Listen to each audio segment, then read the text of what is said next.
Well, as we've been reporting for much of today, more than 900,000 people, or students I should say, taking part in this year's matric final exams, which kicked off this morning. Last week, they went through at least 2 practical assessments, and today, English Paper 1 was the first sit-down written paper.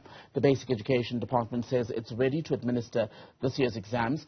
There have been concerns flagged about how this cohort of pupils have been more tested than perhaps others in previous years because of the Covid-19 pandemic and the recent power cuts. Let's speak with Professor Mary Metcalfe, an education expert and a regular guest here on Daytime Update. Prof, good to see you as always.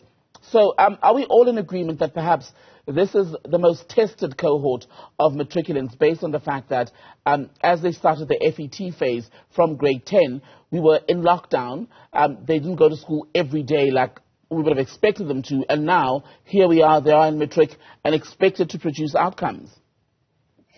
They have had a difficult time.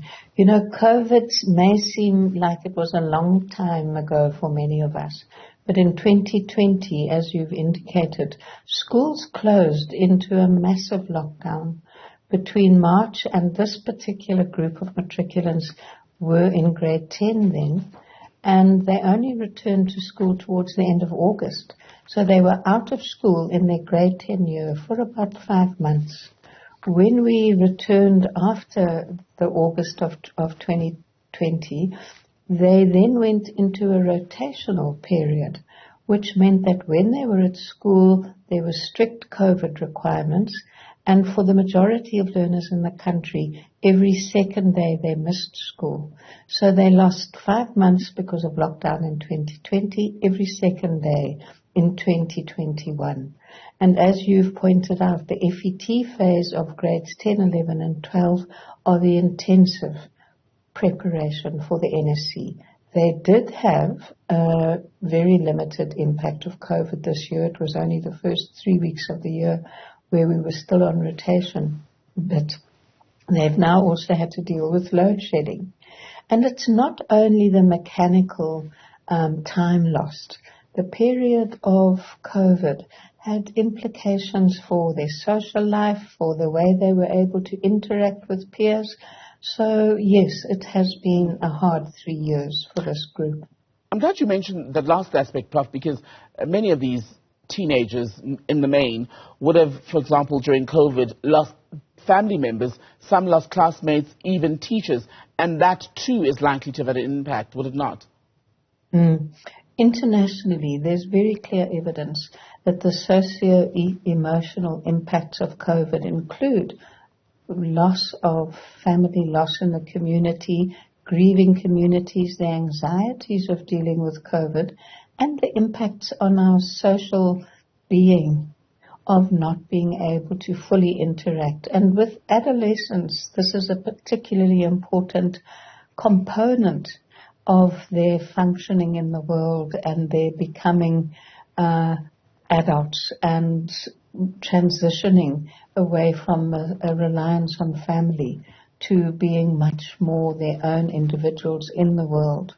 And that requires some independence, freedom to move, and we need, I think, as family and community to support these young people to make up the time that they've lost. So do all of those factors put together, Professor Metcalfe, require a relook perhaps at how they are assessed and judged at the end of it all? You know, Fikile... Okay, we're having a bit of an issue there. Professor Mary Metcalfe, we've got you back. We'd lost you for a moment, so perhaps you could take it from the top for us. Okay, sorry about that. Fikile, many people have argued over the last 3 years of the matric cohorts, the 2020 class, the 2021, and now the 2022, is that perhaps we should be more lenient because of these difficulties. But that is not the position that has been taken by Umulusi and the DBE, and I think correctly so. Because whichever year you write, you need to know that your NSC or matric has the same standing and has the same worth and value as any other year. That is the role of the quality assurance body of Umulusi, and the DBE has committed to meeting that goal. Now, what's important then is that the learners who wrote NSC, National Senior Certificate, in 2020 and 21 and in 2022 will know that their results hold the same worth, the same weight of importance and validity than any other year. That is significant because if we look at the impact of COVID on the pass rate, it has not been as negative as may have been expected. And that means the classes of 2020-21, and we'll see what happens with this class, can say, I wrote my National Senior Certificate and it is as deserving as any other learner who wrote in any other year. What then about the compulsion to compare the various grade 12 classes year on year in terms of final performance, that group average? Yeah, so in 2019, our pass rate was 81.3, and we did see a drop to 76.2 in 2020, but that is quite a small drop relative to what might have been expected. And in 2021, it was more or less stable at 76.4.